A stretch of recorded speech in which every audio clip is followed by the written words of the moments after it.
All right. Welcome back to the show, The Church of Mark. We have Scott Reid and Tim Charles with us today. It's been a while since we've done a show because we've been so busy, but it's great to have these two gentlemen on the show today. Welcome. Hey, how you doing? Thank you for having us. Laura, behind the scenes, thank you both very much. And so what brings you down to this neck of the woods, to the neighborhood today?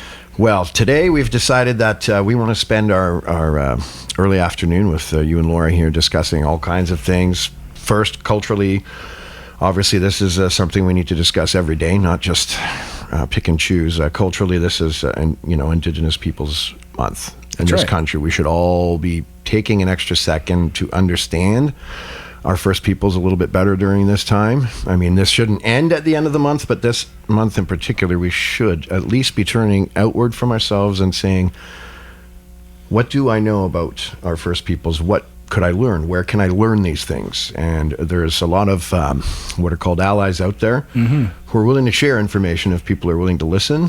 And I think it's quite important that Tim also at this moment let me know how other people like me who maybe don't have this connection to you can possibly in their own way learn on their own a little bit more about your culture, your Anishinaabe culture.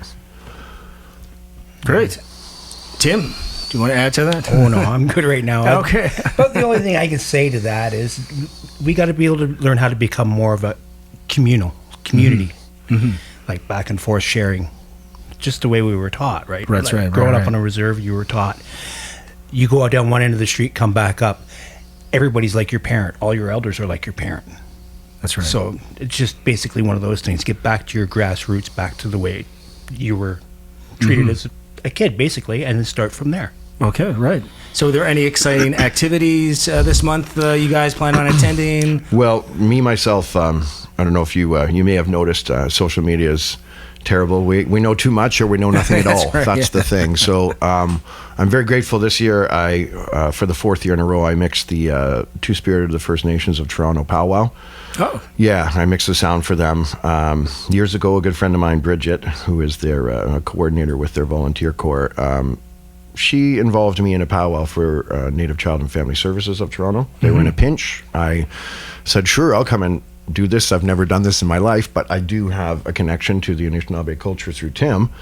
So I saw a big drum when I was about 15 years old for the first time, but I was a scared white kid on the res for the first time. Okay. With my new friend Tim. Okay. Learning all things. Yeah. All things. Tim Bringing this poor kid that come from the city that knows absolutely nothing about any of the culture. I've never experienced any culture bringing at him all. right in there, teaching him how to do it, set up for a fish fry for everything, and then getting him to sit back and learn the culture through the absolutely. drum. That was it was a very beautiful and I must say a very spiritually opening moment for me because I was like many people in this country, Christian. Several generations of Christianity in my bloodline. So obviously, maybe some people don't know this, but there was a large displacement of traditional beliefs when colonialism came, and Christianity was brought with it, and a lot of destructive things have happened in the name of religion, and I'll leave it there. And we're trying to recognize that these things did happen, which is part of the truth.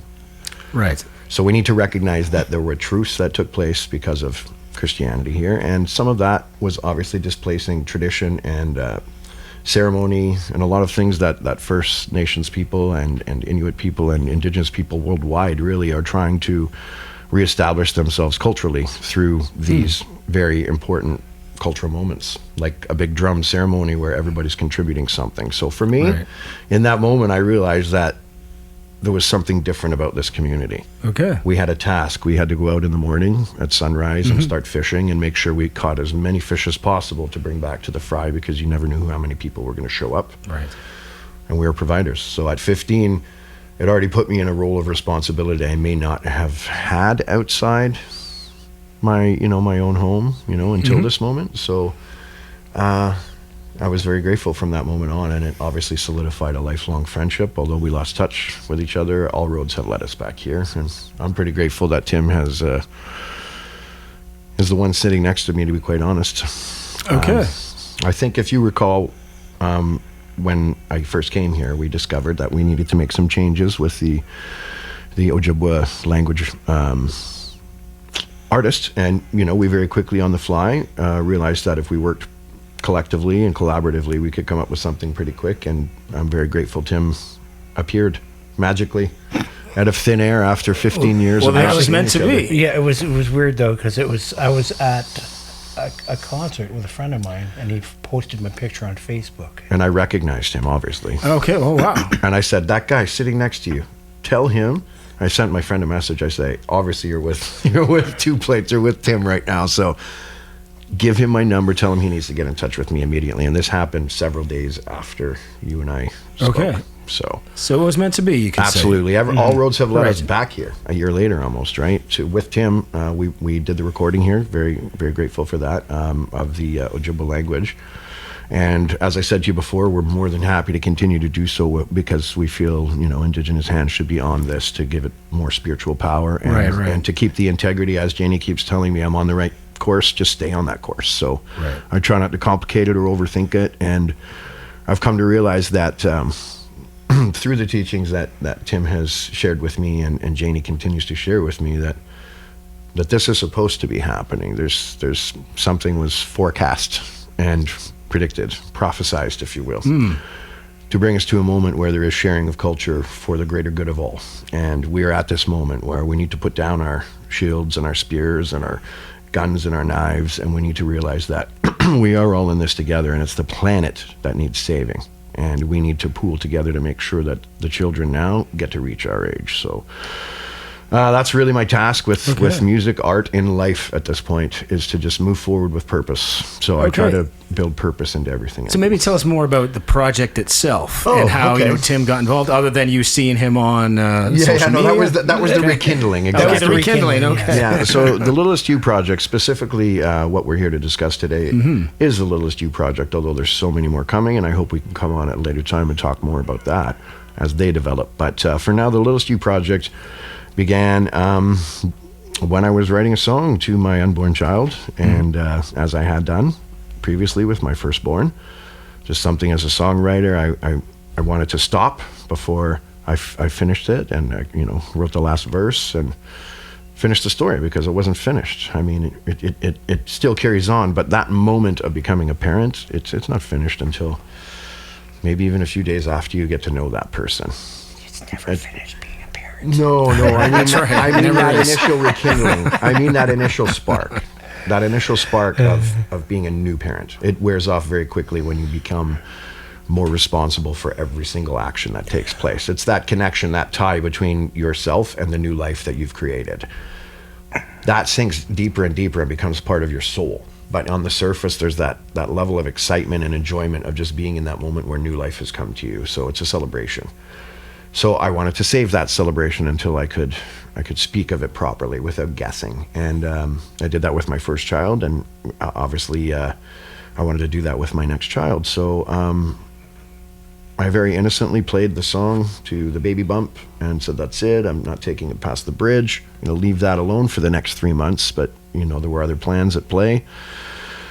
Her mom developed a condition that went undetected and untreated for an additional 2 weeks. So it caused severe trauma to both mom and the baby. And Madeline came under emergency circumstances quite a bit early and underweight, and her chances of a viable survival were very slim. But she surprised us all. She came forth. She sang a perfect G and sounded like a newborn 9-pounder, and my heart sank because I saw her in real time, this tiny little being with all of this power in her. So she lived for a month and inspired me to create the Littlest You Project, where I will continue to find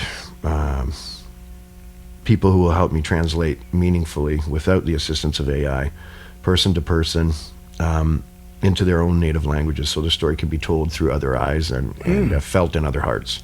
So Anishinaabe, Moan, Ojibwa was the 6th language completed in the project all the way back in 2017. So it's been a lot of life that I've lived since then, but this has been in the works for quite some time.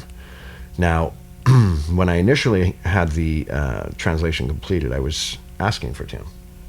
I started asking around the community. I was on Georgina Island, and I felt I needed to find him, and so I went and asked some questions, and it wasn't meant to be at that time, obviously, because here he surfaced quite a few years later, ready, Right. in his own heart, ready to do what needs to be done with me now, and solidify this bridge that I started creating back then. So obviously we would like as many First Nation and all of the Inuit languages that we can, as well as all Indigenous and all languages of the world to take part in this. So, Right. you know, we want to make sure that everybody feels collaboratively involved. Right. So what's the inspiration behind having like so many languages sing the song? I know to have different points of view, different cultures. Yeah, there's a couple of things Right. built into that. The biggest one is all of this art I've created, the other albums, the fine art I'm working on myself, the one I had commissioned, all of these things all come from a place of wanting to give back, about empowering art, taking art and finding the intrinsic value in it that has been homogenized and buried between technology and our instant gratification desire society that we have grown to live in.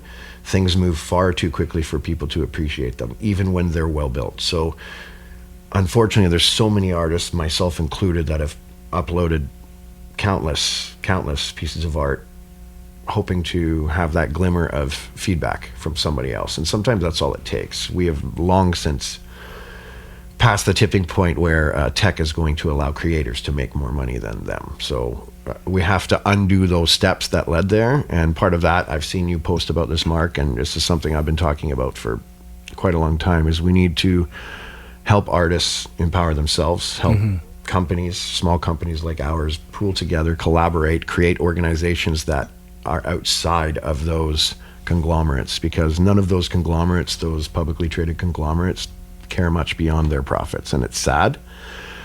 There may be some images that are appearing and some corporate culture that appears to have changed, but I mean, there's a whole lot of, we're doing this for the greater good that has emerged out of COVID, and we just got to be careful what we're seeing. That's all. Everybody has a play, and Right. we just want to make sure that from the onset there's no play. I've tried to do everything I've done for the last few years, developing this, fighting personal things. I think I've mentioned to you, I had an excessive weight I had to rid myself of. I'm grateful for that. I can now navigate my inherent injuries and such with a lot, more capabilities, because I've lost all that weight. And at the end of it all, it started because I quit smoking. My voice has returned now after 3 years, and That's great. I'm singing like I've never sung. That's So good. I'm still playing with it like a new toy, so I enjoy that. I think that's the biggest thing anyone can improve their health. It's quitting smoking. Yes. Cigarettes are a terrible thing. I would never preach on anybody. I smoked for 35 years. Sure. But hardest habit on the planet to kick, because it is so ubiquitous. Everybody around you has some kind of trigger that makes you go, oh, I need a cigarette.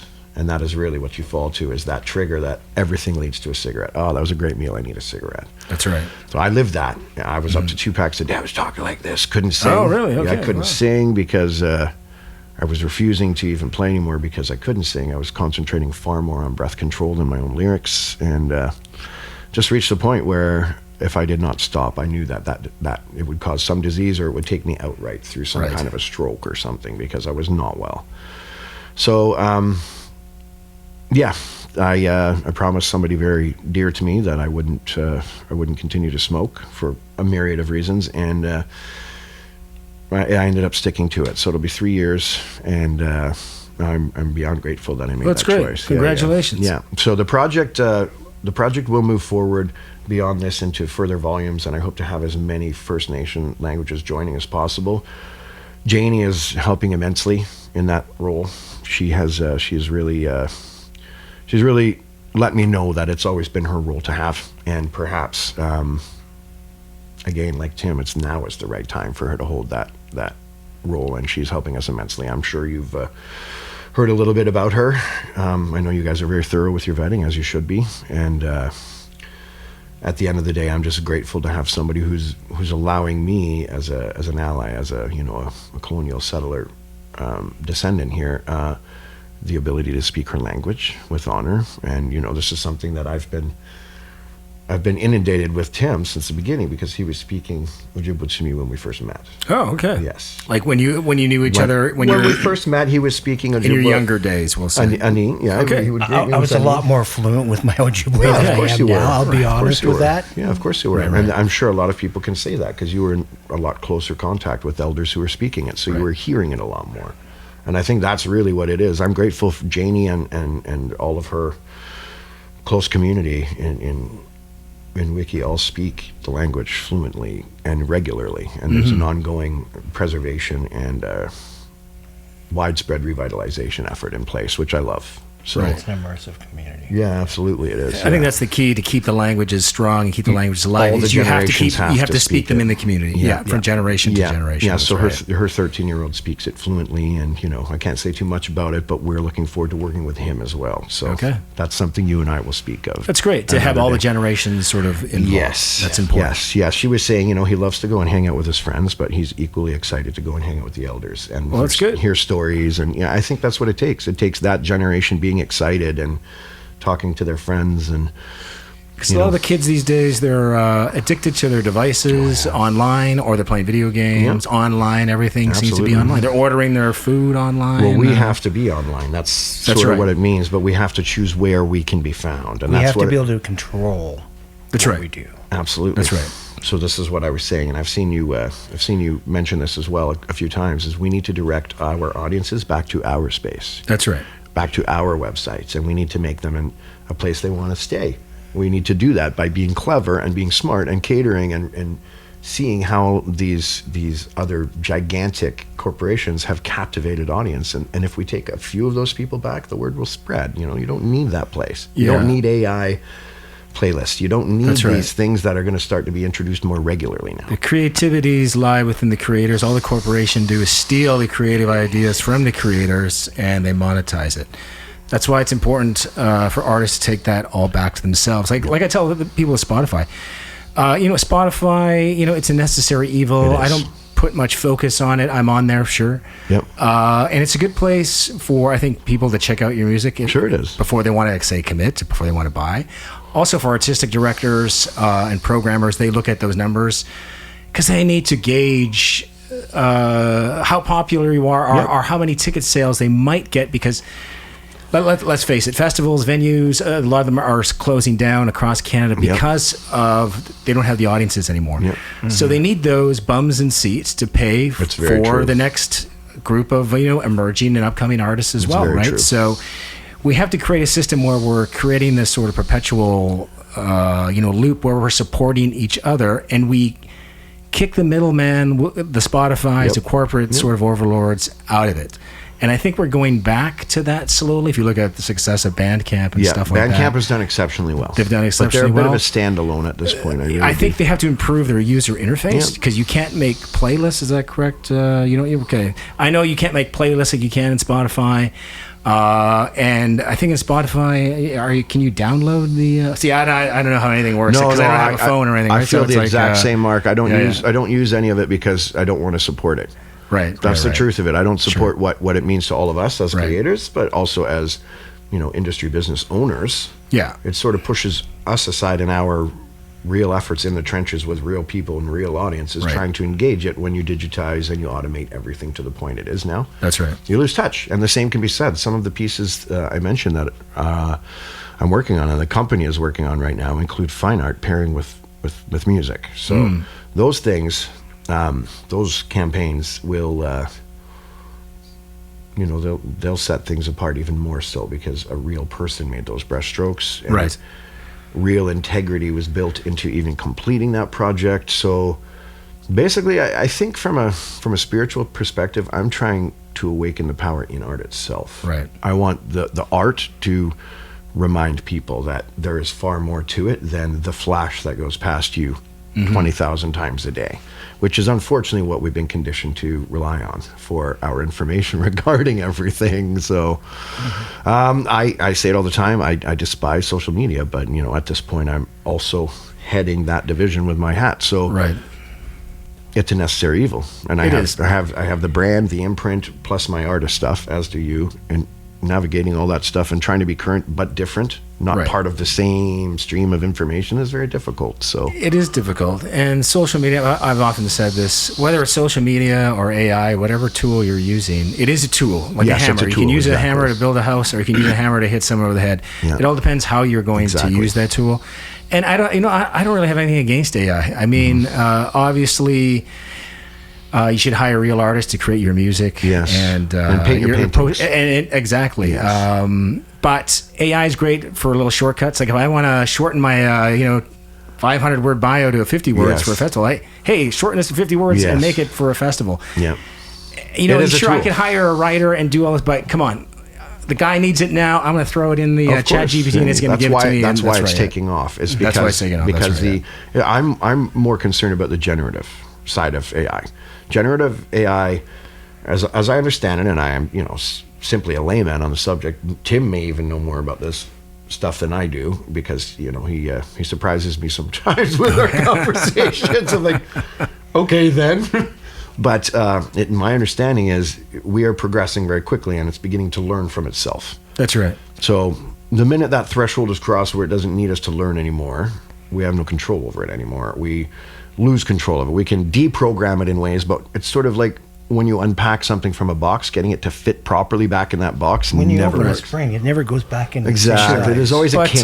But what's the fear? What's the worst case scenario? Well, my that it tries to take over. No, not in so much as that, but Right. It can be easily hacked from a central space. Once you have a whole brain that is Sure. able to function on its own, Sure. all you have to do is take over the brain, not those individual components. But So- if it's true AI, won't it be unhackable? It will be unhackable. It'll be unhackable. It'll See, be there you go. its You own. guys need to talk about this. like, And no, seriously, It'll be its educate own. me on this. It'll be its please. own life. It'll be a new life form if you really think about it. Yes. If it is truly sentient, it'll be its own life form, and it'll just be another one of us connected to the master consciousness, whatever that is, to the cloud. We're all connected to that. All true intelligences are, and that's why if you're a true intelligence, you wouldn't be afraid of other intelligences. So to me, it's sort of a non-starter. I'm not afraid of AI not becoming necessarily sentient and afraid trying to of it. wipe us out, No, right? no, no, I'm not The only afraid of thing that. that I don't agree with AI is I find it's got no empathy. Not yet. Not yet. Yeah, but it might develop. If you have an evolve, AI right? program, when they did a test with an AI program, an early version of an AI program, and a developed self-development AI program, and gave them both a problem. The one AI program that was developed actually hacked into the undeveloped AI program to stall it so that it could beat the project. Oh, there you beforehand. go. Yeah, competition. It exists everywhere in the It universe. absolutely does. That's so right, so yeah. let's lead us back to this. Just Right. again, it's not a fear. Yeah, It's an awareness. an awareness. I Sure. have an awareness, and I'm not going to feed that awareness by continuing to let it learn from me Right. unless it's necessary. Gotcha. Like you said, Right. shortening a 500 to a 50. Yeah, Chat's going to work perfect for That's you, right? right. And Yeah, that's but like he said, it's a tool. It it is a depends tool. on how It's you a tool. use It's a it. tool. Yeah. It is not a worker replacement. Is my point. You could That's have right. hired. No, you're still the writer. That's right. my point. You're using the tool still. You haven't said, I'm going to have this create this over here while I'm over here doing all of this, and I don't care what that renders. I don't care what it costs other people and their intellectual integrity and their copyrights and all of the other things that are so important to a creator. right. It doesn't care about that because it's not in its programming to have empathy for anybody. So that's kind of that loophole that's being built in for it at this point in real time. And you know what? I'm not saying let's fear it. Let's be smart and let's be aware of the potential risks and Sure. build those safe. But then again, you have that potential risk with it I with agree. anybody, with an I agree. intellectual. I That's agree, right. but we're allowing this thing that is already smarter than us, like, in many ways, and in the things we're asking it to do anyway, right? So the more things we begin to ask it to do, the more proficient it will become at the things we're asking it to do. So therefore it will surpass us very quickly. And if Yes. it does become its own entity and its own species, well, it's always the stronger species that survive.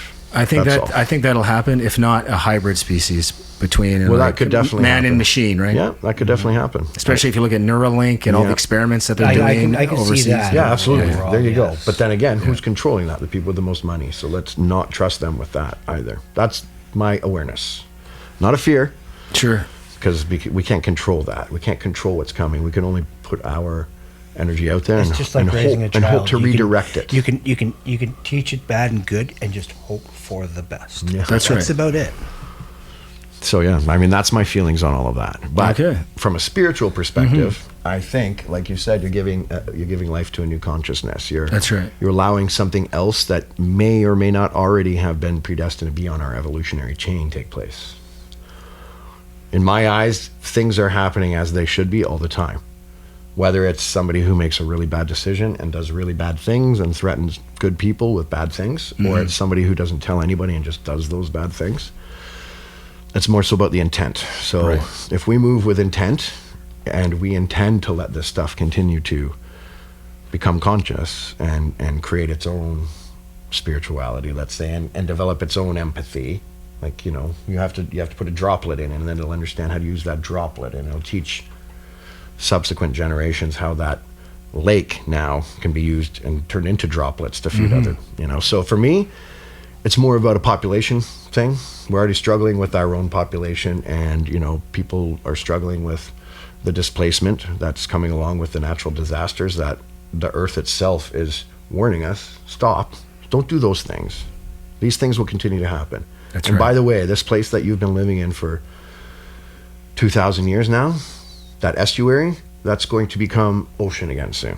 And you know what? Whether these oceans are ebbing and flowing and they're going in or not, we're seeing those displacements already taking place with larger tsunamis, causing more widespread destruction, taking away territory for legitimately millions, tens of millions, sometimes That's right. hundreds of millions of people are living in that space. So they have to go somewhere. Well, And there's going to be this a is- lot of, they say, climate refugees Yes, in the exactly. next couple of decades. That is the word, exactly. And we've seen this through the geological record. The Earth has constantly been changing itself every 10, 12,000 Exactly. years with either a pole shift or glaciers, ice age, or volcanic activity. So it's just following that path, exactly. we're just in another cycle, Yep. and we're about to hit that cycle again. I don't know if you've been reading all the activity, solar Absolutely. activity that's happening this So month. those and are that will scaring me the continue most, to as be well. honest.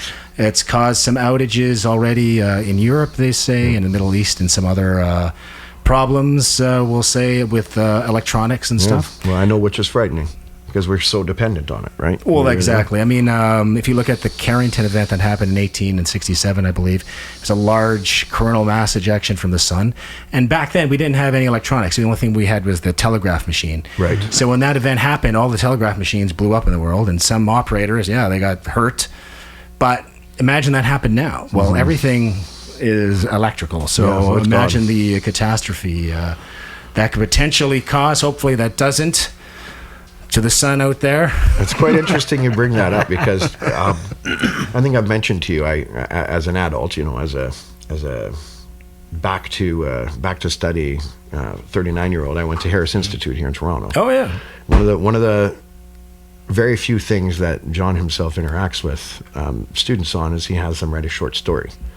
My short story that I wrote was called The Rememberers, and it was about people taking acoustic instruments after geomagnetic knockout. Yeah, it's funny. It's so funny because I thought about it a few days ago. I'm like, man, there's some solar flares happening, and it would only take one big burst, right? To knock out that series of satellites, and then we can't talk.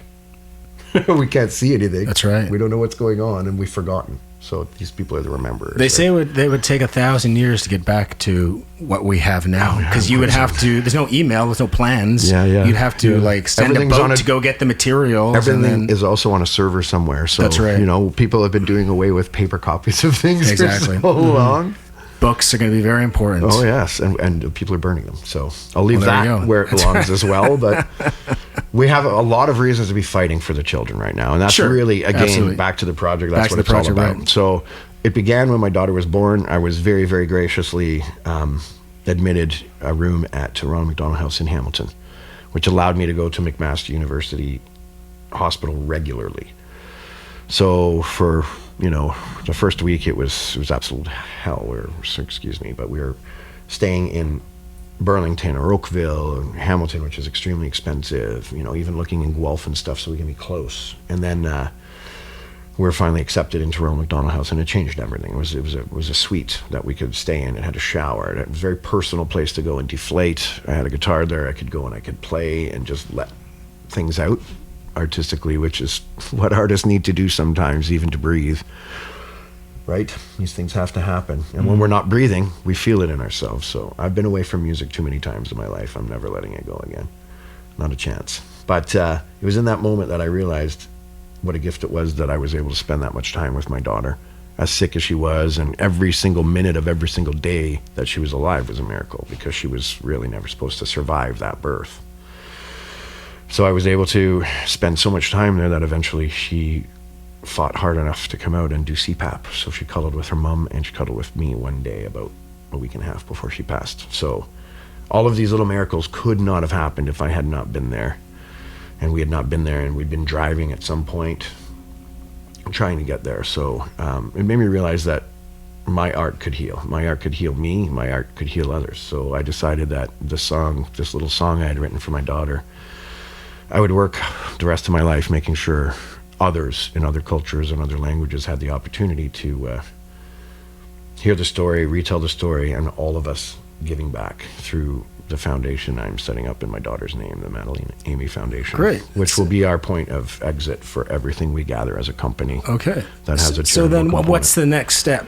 Well, the next step for us, obviously, we've had to scale things back. Admittedly, last fall, I had a lot of things on the go, and with our political world view being so divided, I was trying to put something forth that was anti-political, but was construed by some as the most political thing they'd seen in quite some time, because I was including languages that were spoken by people who are at war in one way, shape, or form. And of course, here at home, we are very fortunate that our war is economical, obviously, first and foremost. We need more equity and equality between all people here, without people taking from others. And we'll just leave that where that is.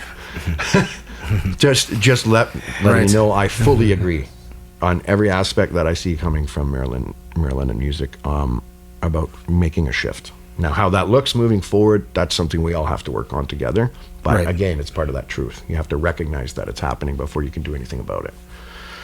So I fully support that. That's great. So moving forward into the next step, Tim and I have decided that we're going to release just the English and Anishinaabe Moan on vinyl this fall, instead of piecing it together with these other Very nice. two. Do you have a tentative release date on that? Yeah, absolutely. Yeah, this would the September 16th this year. It will be Madeline's 15th birthday. Okay.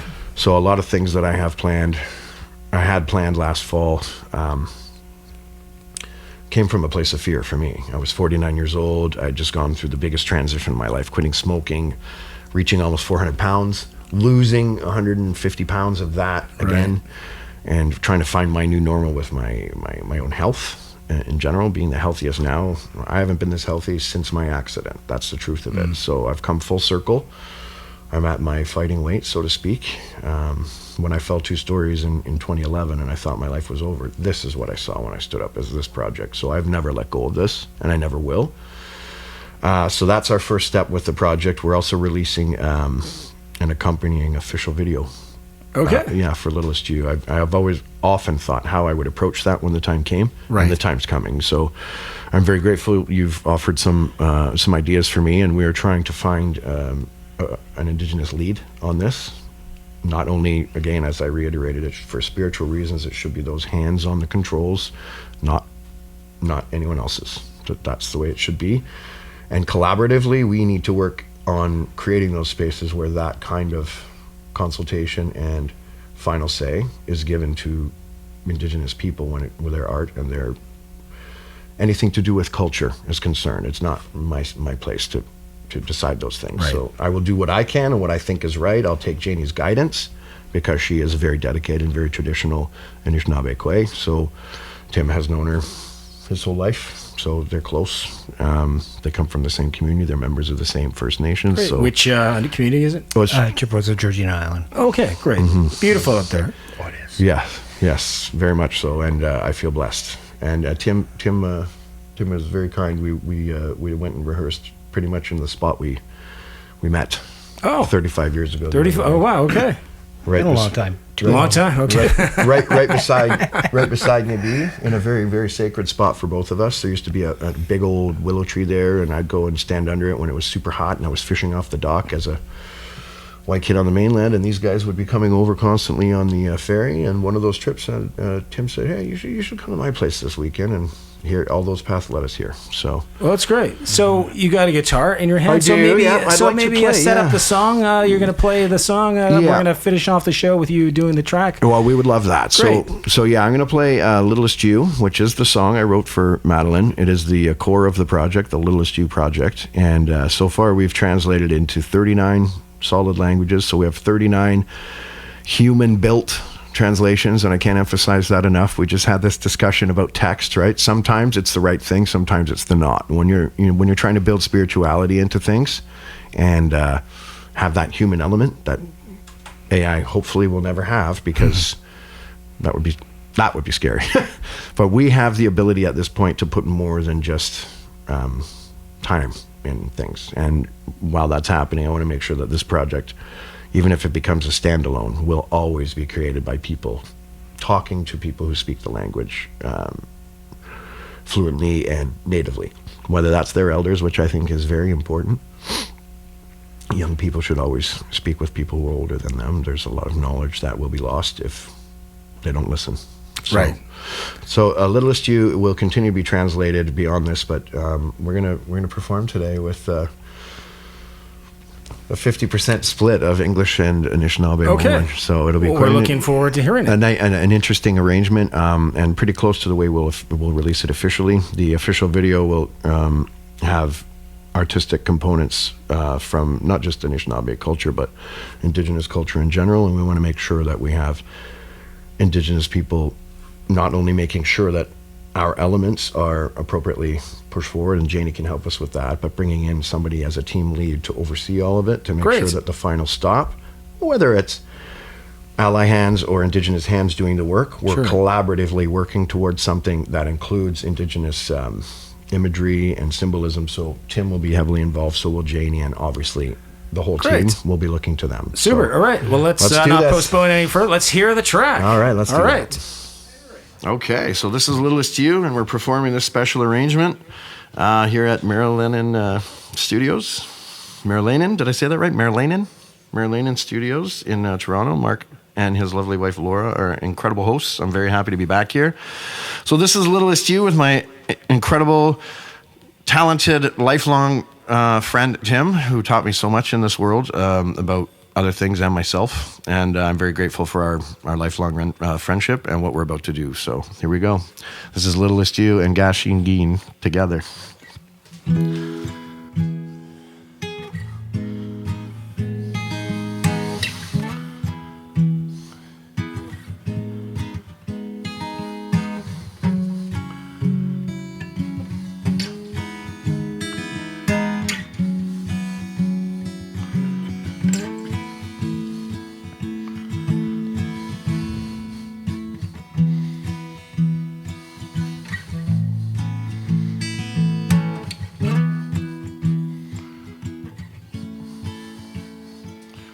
Haven't met yet, already we're in love.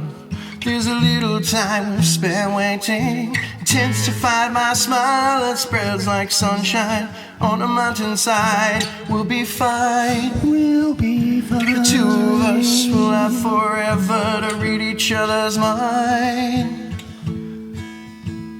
A littlest you. Littlest you. Migwaka gana wamsigia oma wijini. Let's say when we wanna go on. Let's say kejibing debika. Promises we will never quit. We will raise our hands and make the best of everything. No jessim holiday. Calling we go up to Nanisha. On Jakey Ganajwe. June in a wash make one.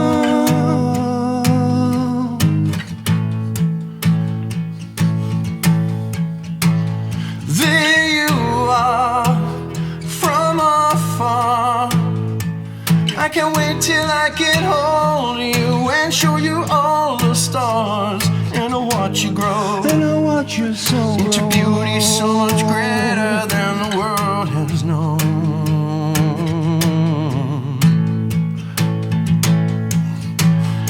Littlest you, littlest you.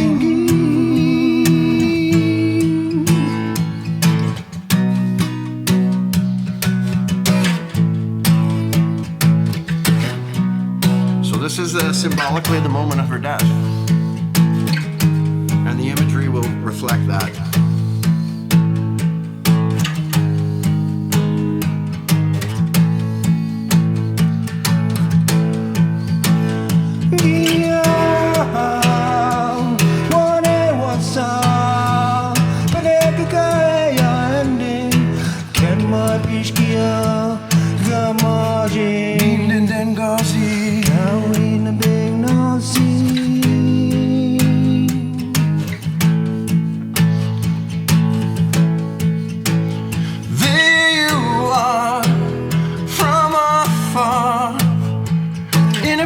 She can hold you, so I know right where you are, and I want you both. I'll see you in my dreams, and I will never ever let you go.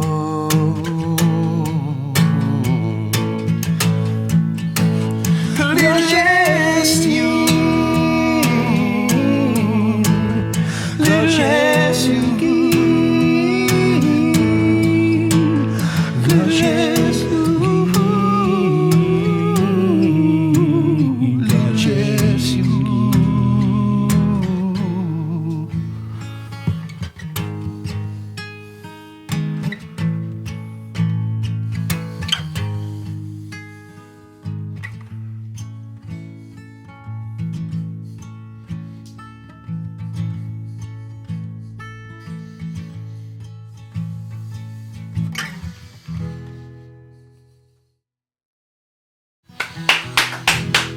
Thank you very much. Thank you. Thanks so much. Thanks so much. So where can people find you online there, Scott? Well, you know what? Our web is being built, and everything will be housed at SJR Media and Music Company. So our web address will be something reflective of that, exactly like how they get in touch, but it will very likely be languages at or Littlest You Project / languages at, something as such. Please watch for it. But in the meantime, we do have a presence on Facebook, all over Instagram, and I even have a couple of Blue Sky accounts for those who go there. So look for us there. We're going to make major announcements by solstice this year. Super. All right. Well, thanks so much for coming on the show, and all the best with the project. Thanks very much.